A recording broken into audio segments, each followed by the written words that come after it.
আমাদের বকুলতল বসেছে মেলা, দেখতে যাব আমি তুমি। এই যে ড্রেসটা আমি পরেছি, এই ড্রেসটা পুজোর সময় নিয়েছিলাম আগের বছরে।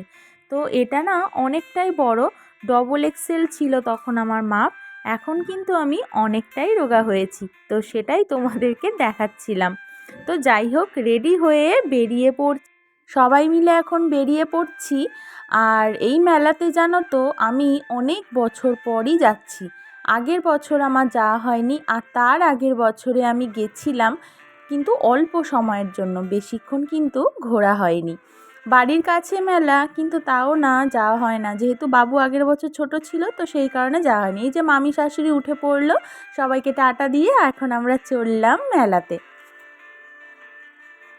আমাদের মেয়েদের বিয়ে হবার পরে নিজের বাড়ির আশেপাশের জায়গাগুলোতে গেলে কিন্তু আমাদের অনেকটাই ভালো লাগে। আর পুরনো জায়গাতে গেলে তো আরও আরও ভীষণই ভালো লাগে এই কথাগুলো ভেবে, যে ছোটোবেলাতে এইখানেই সব কিছু আমরা কাটিয়েছি, সব কিছু মানে ছোটোবেলার স্মৃতিগুলো না ভীষণভাবে মনে পড়ে যায় আর ভীষণই ভালো লাগে।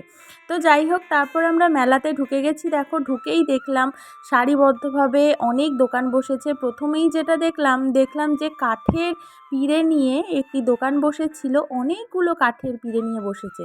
আর এই যে দোকানটি দেখছো বাঁ হাতে, এখানে একটা জিনিস আমি যেটা দেখলাম, ছোট্টবেলাতে আমরা যে একটা স্টিম গাড়ি ছিল, যেটা কিনা জলের মধ্যে ছেড়ে দিলে আগুন দিয়ে সেটা কিন্তু ফটফট করে চলতো।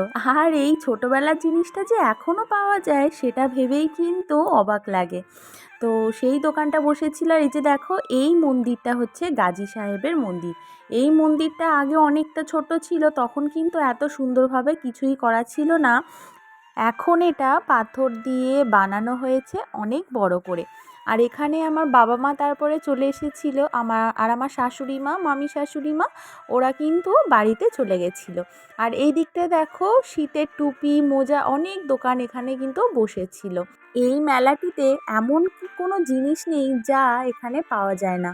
ঘরের আসবাবপত্র, ঘরের টুকিটাকি জিনিসপত্র, রান্নাঘরের জিনিসপত্র থেকে শুরু করে আমাদের সাজগোজের সাজ পোশাকের জিনিস সব কিন্তু এখানে পাওয়া যায়। আর এই যে দোকানটি দেখছো, এটা হচ্ছে হ্যান্ডমেড জুয়েলারির দোকান। আমার কিন্তু খুব পছন্দের একটি দোকান, কারণ এই জিনিসগুলো আমিও তো বানাই, আমার খুবই শখের একটি দোকান।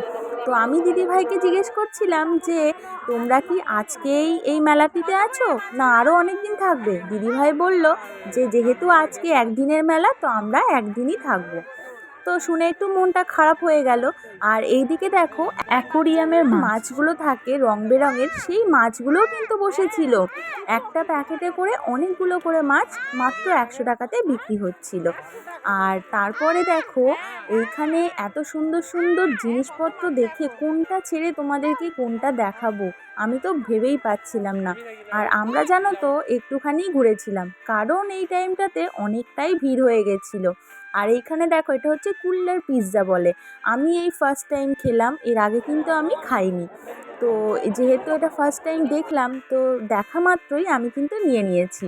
টেস্টটা কিন্তু ছিল দারুণ, আর আমার বাবুও কিন্তু একটু টেস্ট করেছিল। এই জিনিসটা কে কে খেয়েছো আমাকে না কমেন্ট করে জানিও। আর আমরা তারপরে মেলাটা বেশিক্ষণ ঘুরিনি, কারণ মায়ের পাটা ব্যথা করছিল, তো সেই কারণে আমরা বাড়ি চলে যাচ্ছি। আর পুরো ভিডিওটা কেমন লাগলো প্লিজ তোমরা কমেন্ট করে জানিও। আর পুরো ভিডিওটি ভালো লাগলে প্লিজ আমার পাশে থেকো, চ্যানেলটাকে একটু সাবস্ক্রাইব করে যেও আর একটা লাইক করে যেও। তো চলো, আজকের মতো টাটা।